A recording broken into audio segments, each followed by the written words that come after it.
Alright, today I will be solving the AMC 1988 questions, wait, what am I up to? Questions 20, 21 to 25. Alright, so, first, this is the first one.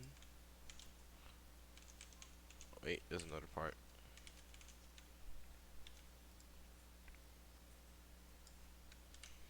Alright, a fifth number n is added to the set 3, 6, 9, 10 to make the mean of the set of 5 numbers equal to its median. The number of possible values of n is blank. So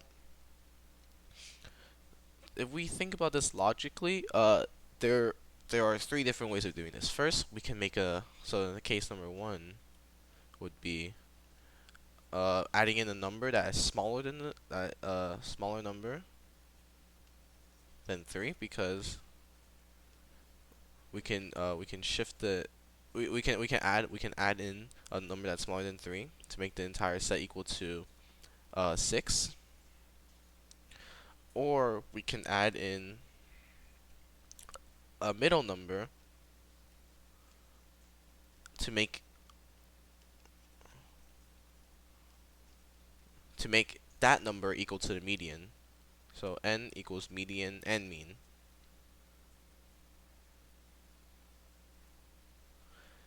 And then the last case is we find a number that is larger than the set, and then make 9 the median.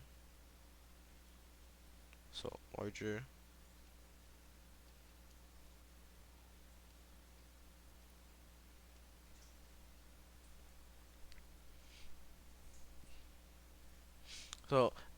So right off the bat we get we can get rid of 4 and E.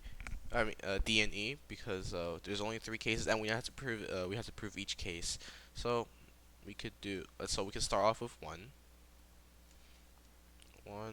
plus, so we do 1 plus 3 plus 6 plus 9 plus 10.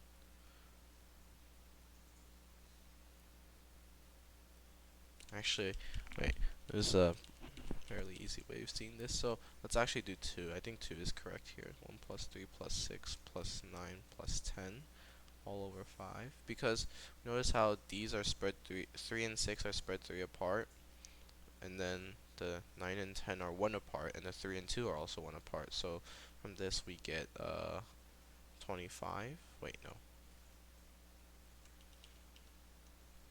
This is 2 and 3 become 5. 6 and 9 becomes 15, 10, and then this becomes 5 plus 15 plus 10 is equal to 30 over 5, which equals to 6, which works out because 6 is our median. So 2 works. 2 works. Let me just write this on the side. 2, and then now let's do case 2. It's 3 plus 6 plus blank plus 9 plus 10, because we want to make this number the median. So we want to make this number the median. Let's see, we can put an x in there, divide this all over 5, so we get that this is equal to 15. 15 plus 3, 18, 28 over 5. 28 plus x over 5. So we're looking for a number that suits x, that that when divided by 5, no, that when added 28 and divided by 5 is equal to itself, is equal to x. Can we solve this? 28 plus x plus equals to 5x. Oh, we can. So when this is equal to x, this is 28 is equal to 4x, and x is equal to 7. So we can see that 7 works here, because 7 plus 28 is equal to 35. 35 divided by 5 is equal to 7. So 7 is the second number that works.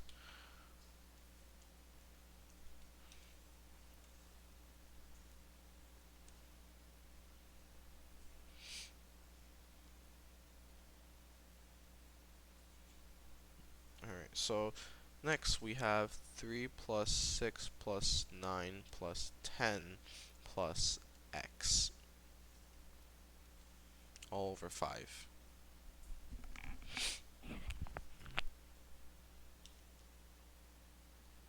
So this time our median's gonna be 9. So we can do this algebraically again.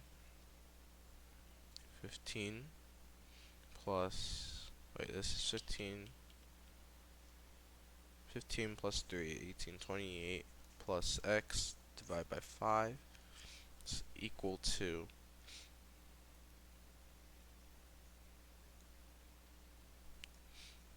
our median, which is 9.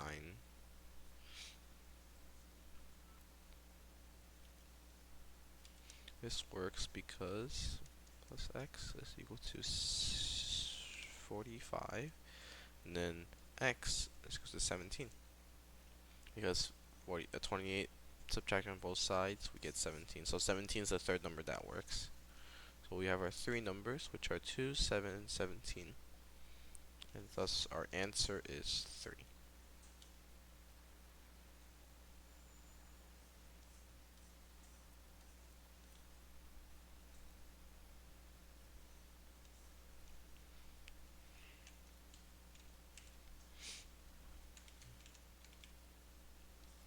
Oh, that's a big question. Tom's Hat shop increased all original prices by 25%. Now the shop is having a sale where all prices are 20% off these increased prices. Which statement best describes the sale price of an item? So there's many ways to solve this problem, but I think that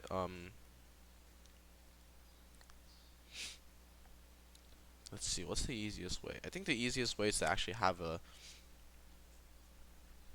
actual price. So let's say we have $100.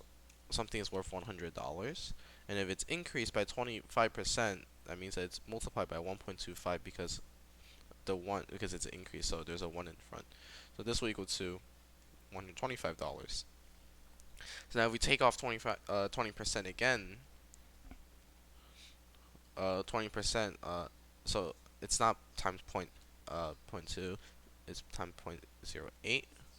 So because 1 minus 0.2 is equal to 0.8, and that's what we want to multiply by.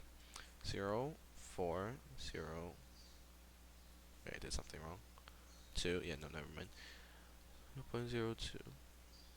Wait, I did something wrong. 0, 4.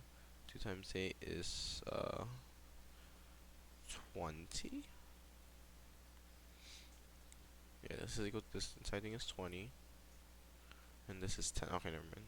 So as you can see, the original price is equal to still the new price is still 100. So that means that the price didn't change at all.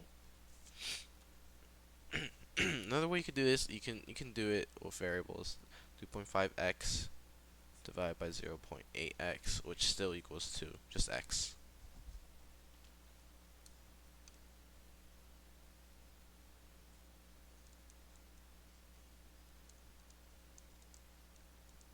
Wait, not divide, multiply by 0.8x, and then it'll just be 1.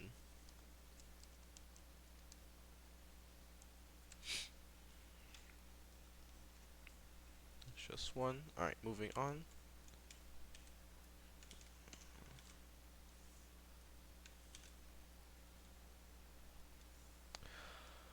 Maria buys computer discs at the price of $445 and sells them at a price for three for $5. How many discs computer discs must she sell in order to make a profit of $100? So initially she bought them for $445. So then that means that each computer disc she bought was a little bit over $1. So that means that each she bought for this ratio, and then she sold them at this ratio. So we want to find how much she must sell, which so is equal to number sold, and we want to make the profit 100. So obvious there should be no L there. Um, Obviously we want to subtract these two because we want to see that we're not looking for total money she earns. We want to get the amount of profit, which is 100. So we can do 5/3 x, which is how many she sold, and then 5/4 x, which is how many she bought. Because obviously she wants to buy them as fast as she sells them, is equal to 100. So now here we can should I multiply it? Yeah, I'll just convert these into equal numbers. So this would be times 420 over 12x minus 15 over 12x is still equal to 100. And then subtracting these two, we get 5 over 12x is equal to 100. Solving for this, x is equal to 200 divided by 5 because we multiply both sides by 12 over 5. So from this, we get 240. She must sell 240 discs to make a profit of $100. Oh, just space here. Let's go to an empty area. Alright. Question 24. The square in the first diagram rolls clockwise around a fixed regular hexagon until it reaches the bottom. In which position will the solid triangle be in diagram 4? So we see that every single time it rolls, this face becomes this face. So that means that wait, this makes sense. We see that we see that it rolls, and then each face of the square that touches the hexagon is different. So since the triangle first started there, that means that this is a new face that's on the side. So we can track which side the triangle is in. So we flip this side over onto the hexagon. That means that this is where the triangle is, and then continuing, this side will be on it. So we rotate it again. So that means that the triangle is on this side. You have to imagine this visually. So the triangle is here, the triangle is here, and then we roll it one more time. They stop giving it to us because they're evil. And then we see that this side goes over, and then finally that means that the side that the triangle's on is on the left side, and then that means the triangle's final position is A. This question, you had to either visualize it or draw it out. Oh, we ran out of space again.